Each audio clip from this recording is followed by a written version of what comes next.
This is Daniel Kaiser, and today I'll be talking about work we're doing related to sulfur fertilizers and application rates. Before I started this presentation, I want to talk a little bit about some changes that we made to the corn fertilizer guidelines back in 2020.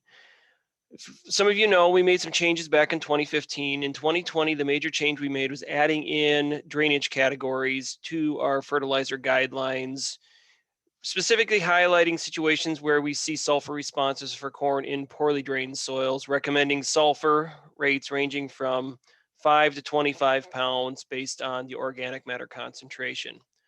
What I want to talk about today is some of the other work that we're doing focused on other factors such as source, rate, and timing that have gone into some of these updated fertilizer guidelines, as well as talking about crop specific recommendations that we have and other research we've been doing for crops other than corn.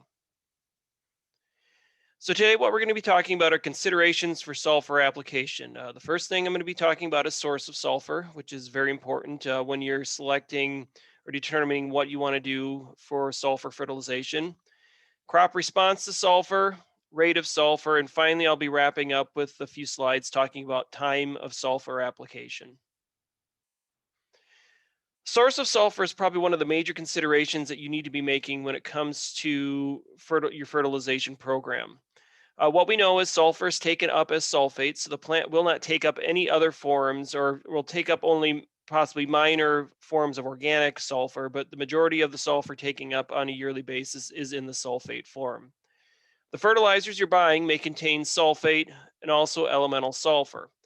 Elemental sulfur is more difficult when it comes to availability because it must be oxidized to sulfate prior to the plant taking it up. The oxidation process depends on temperature, soil moisture, and size of the elemental sulfur particles in the fertilizer itself. Organic matter, while we know this is an important source of sulfur for crops, it needs to be mineralized, and that we know that there are issues in Minnesota, particularly early in the growing season, that mineralization can be reduced just because of cool soil temperatures.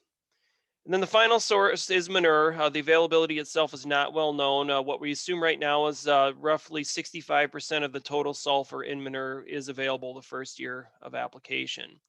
However, more research is needed on this subject in terms of specific animal species to know whether or not there's differences in that availability based on animal species. For source of sulfur, one of the key trials that we have in place right now is a study we have funded by AFRIC that is at 4 locations that began back in 2019. The project itself is in continuous corn, where we're looking at two factors. The first thing I'm going to be talking about here is source of sulfur for continuous corn production.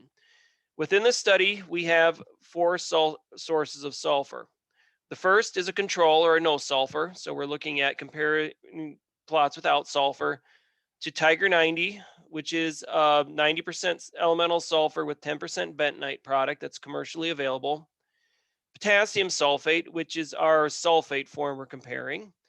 And the third product we have here is what we call this MST product, which is a micronized co-granulated sulfur. This would be a product that some of you are familiar with that in the marketplace, something similar to Micro Essentials, but the product is 100% elemental sulfur, and the particles are more finely ground than we see in some of the more widely available, commercially available products. So I'll be talking about this MST product a number of times throughout this particular presentation because we are testing it on a number of crops. So of the 4 locations we see highlighted in red here where we have crop yield responses to our particular sulfur forms. So Rosemont and Waseca, we're seeing consistent responses to sulfur at these particular locations. If we look at the data, we look at the control yielding the least out of all the treatments. So no sulfur, we're seeing a yield response then to most products within the studies. Tiger 90 has been hit or miss. So we see situations like in Rosemont in 2019 where we see Tiger 90 getting a slightly higher yield than the control, but in many cases it's been statistically similar to the control, outside of Waseca in 2020 where there was a sizable yield increase to the Tiger 90 at that particular location. The main thing that we're seeing though is with sulfate forms and also these MST forms, we're seeing a much higher yield response And when you look at comparing the two, that we're seeing not much difference between the two when it comes to availability. The only exception would be 2019 Wasika, where the MS or the K sulfate, we're actually seeing a lower yield of that versus the MST. But in most cases, sulfate and MST are giving us fairly similar rates. So what this tells me, if we look at elemental sulfur, is that if we start looking at products that have a lower concentration, more finely ground particles, seeing a definite yield advantage where we're seeing upwards of about 50% less availability of the Tiger 90 versus sulfate and MST at many of our locations when we're looking at yield data alone. One thing with elemental sulfur, though, is what's the thing that I've been thinking about is looking at availability over time. Because when we look at elemental sulfur, it is more of a long term approach, particularly with products like Tiger 90. Because we know during these critical growing periods, if we look at these early growth stages, that we know oxidation is going to be slow, that we will see critical deficiencies within this time period that are not likely to be corrected with a product like Tiger 90. So, what we're looking at really with these products is having oxidation occur later in the growing season where we're increasing the amount of sulfate in the soil at the end of the growing season, which is potentially carried forward to the next growing season. And as we repeat this over time, that eventually, hopefully, we'll see an increase in sulfate occur from these late oxidation that we're going to be able to satisfy some of those critical deficiency periods. When I look at a lot of the data, though, I don't think this is going to be very likely. I think we're still going to have issues early in the growing season. So we're going to have to focus on forums that are going to be able to supply sulfate by critical growing periods, which I define as around V6, because we've seen with many past studies, even with deficiencies early in the growing season, an application of sulfur by the V6 growth stage in corn typically can increase corn grain yield to maximum levels where we're not suffering a yield penalty, even with some deficiencies showing up early in the growing season. So just revisiting some of the sources, sulfate is the gold standard when considering crop availability because it is readily available. However, it is also prone to leaching and it can be potentially reduced to unavailable forms of sulfate just through some seasonal reductions that we see annually on most of our soils across the state. The finer ground elemental sulfur may work as well as sulfate. I think looking at the different products that are out there, we'll see, I think this MST product come into the market more. This is a product that Nutrien is looking at right now coming into the market. The older product that's been out for a while, the Micro Essential product, is coarser ground when it comes to elemental sulfur. But the thing you have to remember, this product also contains ammonium sulfate. So availability of this product isn't really going to be as big of an issue because you're getting some ammonium sulfate early that's going to be readily available for the crop. So even with the difference in how finely ground the material is overall early in the growing season, there really is likely not going to be any things you're going to be seeing. And with the AMS and micro essentials, there's some benefit there of having some immediately available sulfur. Then in sandy soils, the Tiger 90, what we've been finding, it seems to work better in sandy soils. I think a lot of this deals with the fact that if you incorporate Tiger 90, one of the things of with having the bentonite in this particular materials, the bentonite, as you add water, is supposed to increase in size and fracture that pastille that is the elemental sulfur and the bentonite material. If you bury that, that fracturing cannot occur. So we really have to look at best management with these products. And in some circumstances, it might be better to not incorporate Tiger 90. Although if you're applying it with phosphorus, I mean, we can have some issues in terms of risk for phosphorus loss. So there's some things to consider with that particular product that there might be some better options than just incorporation with fall just to allow that product to fracture and become available. I don't have a lot of data on that. It's something though that really needs to be researched looking at that since that product still seems to be common across the marketplace today. So I want to talk a little bit about crop response to sulfur. I think this is really important when you're looking at when to apply sulfur because considering a crop's overall responsiveness is key in making sure that you're applying to crops that you're going to see a higher return on investment. Corn's been the major one across the state. This is just showing us 10 field locations we had in 2017 and 2018. The majority of these were continuous corn. Looking at ranges from Becker, where we had sandy soils, to Lamberton, where we have loam soils, St. Charles, silt loam soils. You can kind of see some variation in terms of what we see for response. What I mainly want to talk about here, though, is we start looking at just this. This is MOP, which is muriate of potash or 0060 plus 25 pounds of sulfur as AMS. Roughly 50% of the time when we had those treatments in place, it resulted in a yield increase over the non-fertilized control or 0060 itself. So this is the kind of returns we see in terms of corn, that we see a much greater chance of return for sulfur across a number of our locations. I've been getting more questions on soybean. I have went back and looked at some of the data where we've looked at just a control versus 10 to 25 pounds of sulfur as ammonium sulfate. I'm not going to focus on these other products, these polyhalite or MST products right now. I just want to mainly focus on where we're seeing a direct response to ammonium sulfate itself. So of the 13 sites dating back to 2017, we saw a response in 3 of the 13 sites. 2 of those sites were irrigated sites at Staples. The third site was a site on a silt loam at Rosemont. One thing I want to say about this, if you look at a lot of the data, we do see what we'd call trends, or if I'd analyze all of these control versus AMS across all these sites, we'd probably get somewhere in the range of around a half to a bushel yield response to sulfur across the majority of these locations. So looking at the data, I mean, I've changed my tune on in terms of response to sulfur. I think there is some benefit across there, but it's not going to be very large. And in terms of the application timing, I'll talk about this later. I think there's some things we can think about in terms of soybean where we don't necessarily have to be worried about directly applying ahead of the soybean itself to get some of these yield responses. Alfalfa has been another question that we've had. We started some studies in Rosemont in 2019 looking at some long-term plots. You can see here we have some of these MST products again, which are co-granulated with either MAP, MOP, which is muriate of potash or 0060, or as streamed on as a liquid source. We're also going to focus on sulfur rate. I'm going to talk about this later, so I'm not going to focus on this right now. We're comparing to no sulfur, ammonium sulfate, and Micro Essentials S15. 2 locations, low organic matter, deep less soil, or higher organic matter. This is about 4.5%. This is roughly 3%. Comparison within these sites. And what I have this summarized by are 2 applications of sulfur. The initial application, which we would have cuts 1 and 2 in year 1 and cut 1 in year 2, because we applied the second application after the first cut in 2020, which was year 2. So application 2 would include cuts 2, 3, and 4 from the second year of alfalfa at these locations. In other sites, seeing consistent yield responses in the high organic matter field, seeing actually the MST performing slightly better in the first year, and then seeing no difference among the sulfur sources in year 2. And the same thing with the low OM, nothing really in year 1, but year 2 seeing no difference among the sulfur sources.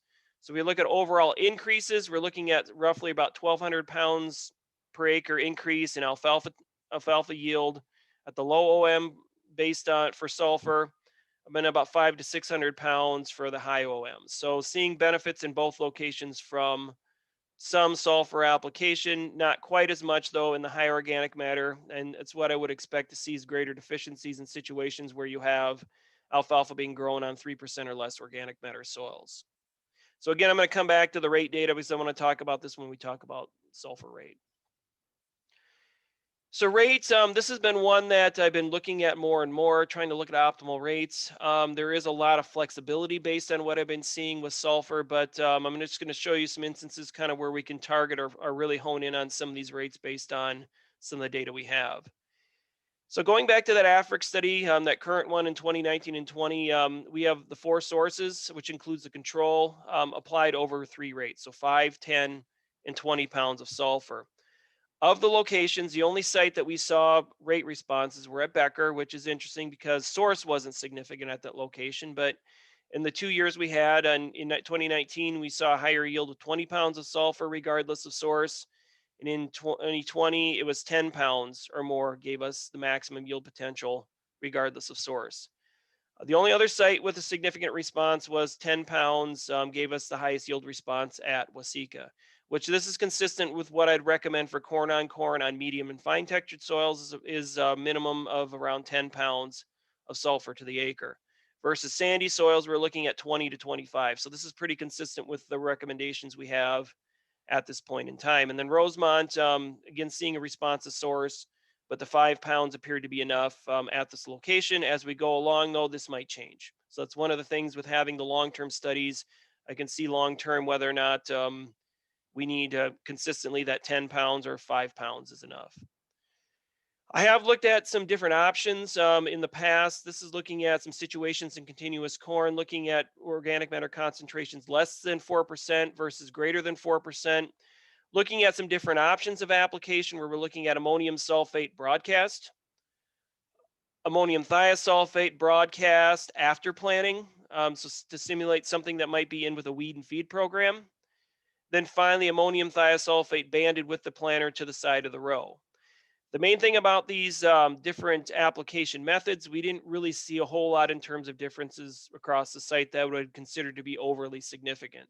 The main thing at both of these cases that we saw that 5 pounds of sulfur was sufficient to apply to supply us with maximum yield potential at the given locations. So when you look at the data, 5 pounds in these with the bands, that's roughly 2 gallons of ammonium thiosulfate was enough with that. So that's something to think about with some of the band efficiency. I've got a few other comments, so I'm going to make at the end here on this way. I think that the recommended or the rates here were low compared to some of the other studies we have. And then the alfalfa data at Rosemont, really rate only affected at this high OM where the 15 pounds was greater. And typically what I would recommend for alfalfa was probably around for high production systems around 20 pounds of actual sulfur. We didn't have anything higher in this, so I don't know if we could have had higher yields with a 20-pound here. But we know that rate did have an impact in the high OM and the low OM. There was really no difference in terms of the alfalfa yields. So that's one that we'll probably be looking at some further evaluation moving forward with alfalfa. Just stick with the current recommendations. And if you're really pushing tonnage, I mean, I'd be looking at a 20 to 25 pound annual application every year of sulfur just to try to maintain or keep with higher yields in a high production system. So a few notes on rate. MAP and DAP will contain roughly 3% total sulfur, which is not accounted for in your fertilizer analysis. So what we have found is this is available. I think that previous data where I showed you that 5 pounds of sulfur was enough, I think that was a factor of why only 5 was enough in those fields. Is that many of those sites we're putting on roughly a removal rate of P as MAP or DAP, and we're getting roughly 5 pounds of sulfur from that source that wasn't being accounted for. So if you add that with the 5 pounds, that pushes us closer to the 10 pounds that I would recommend for a continuous corn system, which is pretty consistent with our recommendations. It can carry over from one year to the next, and over applying to corn can mean less or no sulfur is needed for the next year's soybean. And so, looking at a lot of our data, and I'll talk about this in timing, I think that's a better option. So, if you're looking at soybean, I would be looking at putting on some additional ahead of the corn because we know that corn is going to be more consistently affected by sulfur deficiency across the state. So, return on investment is going to be higher, and that we can still maintain high soybean yields the following year with some of that sulfate that's being carried over. It just depends on the rate you're applying. So again, suggest focusing on crops that are going to be more deficient and more prone to a deficiency are really what you're going to want to do. So finally, I just want to talk quickly about timing. This gets back to that comment I made about carryover effects. This was a study where we had sulfur being applied in rotations in a corn soybean rotation all ahead of corn. 25 pounds of sulfur is ammonium sulfate. So you see just the yield increase here from to the corn, then also to the soybean within each of the rotations. And at these two locations, Red Wing and Rochester, where we have lower organic matter, we're seeing both greater yield potential for increases to sulfur in corn, then also seeing that being carried over to the soybean yield where we're picking up anywhere from 2 to 6 bushels per acre higher soybean yield that following year. So again, the carryover can be important. But if you're looking at these situations, we do recommend more sulfur being applied in situations like these two soils just because of the organic matter concentration. And some of that is to factor in some of this carryover. So if you are looking at our recommendations and you want to look at carryover, I'd be going to the high end of the recommendations if you're worried about soybean the following year, and then worry less about applying sulfur directly ahead of the soybean. So timing of application, we have seen instances fall versus spring where fall, there has been some difference. This is just a situation, a no-till situation at Red Wing where our fall was substantially less yielding than the spring application. But many of our locations have been like over here at Waseca on the right, where there hasn't been a whole lot of difference. And if we look at 3 additional years where we've done fall, spring at Rosemont, the fall and the spring have been the same 2 out of 3 times. And for some reason, we actually had higher yield with the fall application in one time, which I think is atypical. I would suspect that more often than not, you're going to see fall. If you're going to yield difference, it's going to yield less than the spring application. So timing wise, I mean, I don't think there's as much difference, but if you are worried about it, then we need to focus more on source, particularly with a fall application, trying to make sure it's a source that won't be leached, but also will be available the next year. So that's one of the things that's, looking at Tiger 90 for fall application that concerns me quite a bit, particularly if you're incorporating that product, that you're going to probably be looking at some sort of side dress application if you are in a deficient situation, because it's not going to release quick enough for the crop the next year. So again, with that, just summarizing it in terms of my overall view on sulfur, really source is probably the most important consideration you need to make when you're coming up with your fertilization program. Crop response is second, rate and timing would be third and fourth on my list. So with that, I want to thank you for your time, and we'll be taking any questions. And for those that have any follow-up questions, my contact information is here. Email or send me a phone call if you have any questions on any of the material I presented today.